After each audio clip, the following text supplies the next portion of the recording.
அனைவருக்கும் வணக்கம். மீன ராசிக்காரர்களுக்கு ராசியின் அதிபதியான குருவின் உச்சம், சுக்கிரனின் நீச்சம், சூரியனின் நீச்சம் என பல கிரகநிலைகளில் ஏற்படக்கூடிய மாறுதல்கள் கிரக பெயர்ச்சி காரணமாக உறுதியாகவே மீன ராசிக்காரர்களுக்கு இந்த அக்டோபர் மாதத்தில் திடீர் கோடீஸ்வர யோகம் என்று சொல்லக்கூடிய வகையில் எந்தெந்த நிகழ்வுகளும் சந்தர்ப்பங்களும் உருவாகின்றன. கிரகநிலைகளின் அமைப்பை ஆராய்ந்து பார்க்கும் போது உறுதியாகவே சாதகமான சூழலையும் அதே சமயம் சாதகமற்ற சூழலையும் கிரகநிலைகள் உருவாக்குவதால் திடீர் கோடீஸ்வர யோகம் எந்தெந்த விஷயங்களில் நிறைவாக கிடைக்கிறது என்பதை ஆராய்ந்து பார்க்கும் போது ராசியின் அதிபதியான குரு பகவான் உச்சம் பெறுவது மட்டுமல்லாது அதீதமான நன்மைகளை அள்ளி கொடுக்கக்கூடிய இடங்களில் ஒன்றான பூர்வ புண்ணியஸ்தானமாகிய 5ல் குரு உச்சம் பெறுகிறாருங்க. அதோடு மட்டுமல்லாது அஷ்டமத்தை விட்டு விலகுகிறார் புதன். அதே போன்று மிகவும் வலுவாக ராசியின் உச்ச அதிபதியாக இருக்கக்கூடிய சுக்கிரன் இந்த வேளையில் நீச்சம் பெற்றாலும் அபரிவிதமான மாற்றம் உறுதியாகவே உண்டு. எனவேதான் இந்த வேளையில் மீனராசிக்காரர்களுக்கு எதிர்பார்ப்பதை காட்டிலும் அதிரடியான மாற்றங்களும் மிக சிறப்பான வாய்ப்புகளும் இந்த தருணத்தில் உங்களை தேடி வருகிறது. அதிலும் குறிப்பாக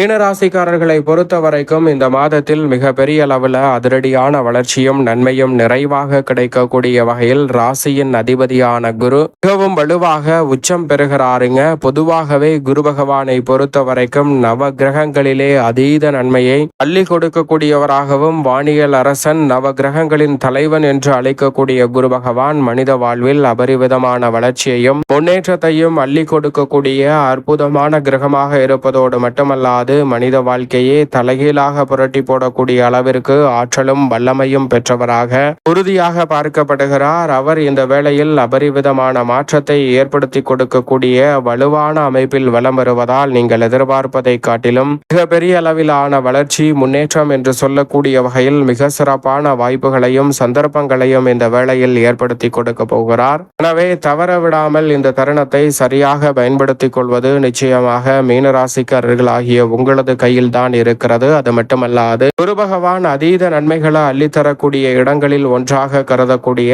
2, 5, 7, 9 மற்றும் 11 ஆகிய இடங்களில் மிகவும் சிறப்பான நன்மையை அள்ளி கொடுக்கக்கூடிய இடமான பூர்வ புண்ணியஸ்தானம் ஆகிய 5ல் உச்சம் பெறுகிறாருங்க.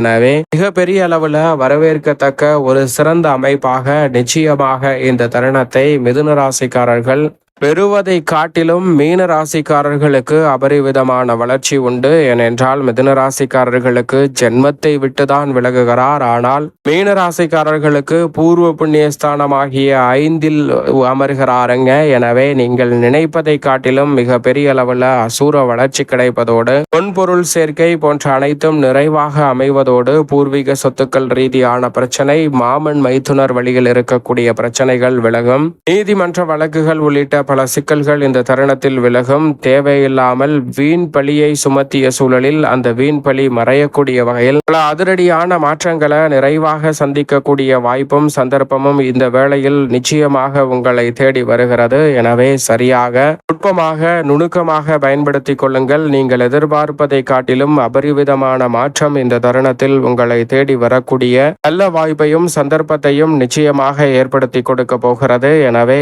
இந்த தருணம் என்பது அதிரடியான வளர்ச்சியையும் முன்னேற்ற வாய்ப்பையும் உறுதியாக ஏற்படுத்தி கொடுக்கும் சிறப்பான தருணமாக அமைய போகிறது என்பதில் சந்தேகமே இல்லை. அதோடு மட்டுமல்லாது குரு பார்க்கின் கோடி நன்மை என்று சொல்லக்கூடிய வகையில் ராசியின் அதிபதியான குருவின் சுப பார்வை மிகவும் வலுவாக ஜென்ம ராசிக்கு கிடைக்கிறது. 9 மற்றும் 11ஆம் இடமான லாபஸ்தானம் ஆகிய இடங்களில் கிடைப்பதால் பல வகையில பண வரவிற்கான சாத்தியக்கூறுகள் 7.5 சனி காலகட்டம் என்றாலும் ராசியின் அதிபதியான குரு பகவான் அவற்றில் இருக்கக்கூடிய சிரமங்களை முற்றிலுமாக தகர்த்தறிந்து முன்னேற்றம் நிறைந்த ஒரு வேளையாக மாற்றிக் கொடுக்கிறார். எனவே சரியாக பயன்படுத்திக் கொள்ளுங்கள். குரு பார்வையின் காரணமாக பல்வேறு வகையான நன்மை நிறைந்த வாய்ப்புகளும் சந்தர்ப்பங்களும் இந்த வேளையில் மீன ராசிக்காரர்களுக்கு அபரிவிதமாக கைகூடக்கூடிய நல்ல வாய்ப்பும் சந்தர்ப்பமும் உறுதியாகவே கிடைக்க இருக்கிறது. எனவே சரியாக நுட்பமாக இந்த தருணத்தை பயன்படுத்திக் கொள்ளுங்கள். ஜென்மத்தில் இருக்கக்கூடிய சனி வக்ரம் பெற்றிருக்கிறார். சனி வக்ரம் பெற்றிருப்பதால் இருப்பதால் 7.5 சனியில் பாதிப்புகள் பெரிய அளவுல குறைவதோடு மட்டுமல்லாது ராசியின் அதிபதியான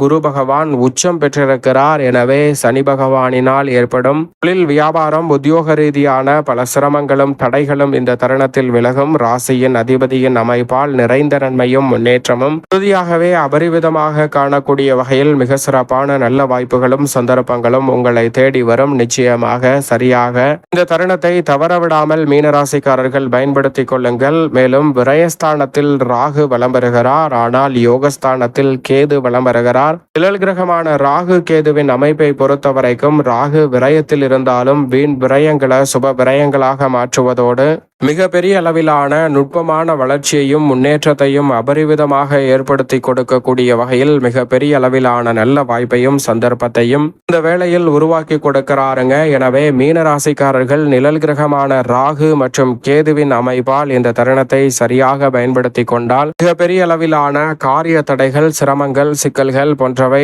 தவிடுபடியாகுவதோடு மிக சிறப்பான வளர்ச்சியும் முன்னேற்றமும் உறுதியாகவே அபரிவிதமாக கிடைக்கக்கூடிய அற்புதமான வேலையாக இந்த தருணத்தை மாற்றி கொடுக்க போகிறாருங்க. எனவே சரியாக இந்த தருணத்தை நுட்பமாகவும் நுணுக்கமாகவும் பயன்படுத்தி கொள்ளுங்கள். நீங்கள் எதிர்பார்ப்பதை காட்டிலும் மிக பெரிய அளவிலான வளர்ச்சி இந்த தருணத்தில் உண்டு. 6ஆம் இடமான யோகஸ்தானத்திலிருந்து சப்தமஸ்தானத்திற்குள் ராசியின் உச்ச அதிபதி வருவது வரவேற்கத்தக்க ஒரு அமைப்பாக பார்க்கப்படுகிறது. அங்கு அவர் வலுவிழந்து நீச்சம் பெற்றாலும் பெரிய அளவிலான சிரமம் இல்லை. ஏனென்றால் எதிர்பார்ப்புகளை பூர்த்தி செய்யும் 7ஆம் இடத்தில் நீச்சம் பெறுகிறார். எனவே பெரிய அளவிலான நெருக்கடிகள் கட்டுக்குள் வருவதோடு கலைத்துறை, அரசியல் துறை சார்ந்த பணிகளில் மிக சிறப்பான வளர்ச்சி இந்த தருணத்தில் மீனராசிக்காரர்களுக்கு உண்டு. வித்யாகரகரான புதன் அஷ்டமத்தை விட்டு விலகுகிறார். பாக்கியஸ்தானமாகிய 9இல் நுழைகிறாருங்க. புதன் அஷ்டமத்தை விட்டு விலகுவதால் உணர்ச்சி வசப்பட்டு முடிவெடுக்கக்கூடிய சூழல்களை தவிர்த்து நிதானமாக பொறுமையாக சிந்தித்து மிக சிறப்பான வளர்ச்சியையும் முன்னேற்றத்தையும் சந்திக்கக்கூடிய வகையில்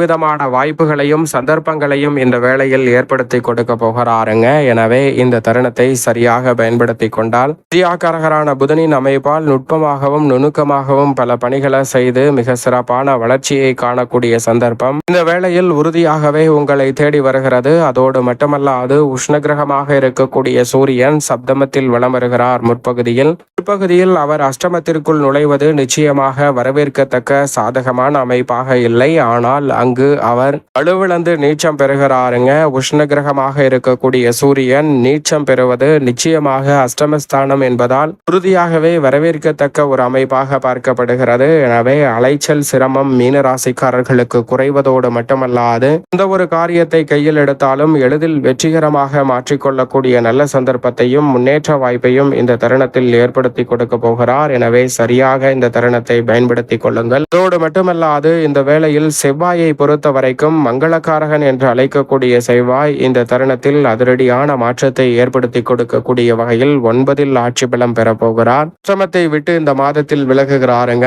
எனவே நீங்கள் எதிர்பார்க்கக்கூடிய பாக்கியஸ்தானத்தின் அதிபதியாக இருக்கக்கூடிய செவ்வாய் 9இல் ஆட்சி பலம் பெறுவதால் மோகமான வளர்ச்சி இந்த தருணத்தில் நிறைவாகவே உங்களை தேடி வருவதற்கான சந்தர்ப்பம் மீனராசிக்காரர்களுக்கு உண்டு. தொட்டகாரியம் அனைத்தும் மிக பெரிய அளவுல வெற்றிகரமாக அமையும். சந்திரனை பொறுத்த வரைக்கும் 12 இடங்களிலும் மாறி மாறி வலம் வருகிறார். நன்மை தீமை கலந்த ஒரு அமைப்பாக தான் பார்க்கப்படுகிறது. எனவே சந்திரனின் அமைப்பை பொறுத்த வரைக்கும் சற்று கவனத்துடன் இருப்பது நல்லது. மேலும் இந்த தருணத்தை சாதகமாக மாற்றிக்கொள்ள உறுதியாகவே இந்த வேளையில் வாரத்தில் செவ்வாய்க்கிழமை விரதம் இருந்து அருகாமையில் உள்ள முருகப்பெருமான் சன்னதி சென்று தீபம் ஏற்றி வழிபாடு செய்யுங்கள். மிக சிறப்பான வளர்ச்சியும் முன்னேற்ற வாய்ப்பும் இந்த தருணத்தில் நீங்கள் எதிர்பார்ப்பதை காட்டிலும் அபரிவிதமாகவே உங்களை தேடி வரும் என்பதில் சந்தேகமே வேண்டாம். மீனராசிக்காரர்களுக்கு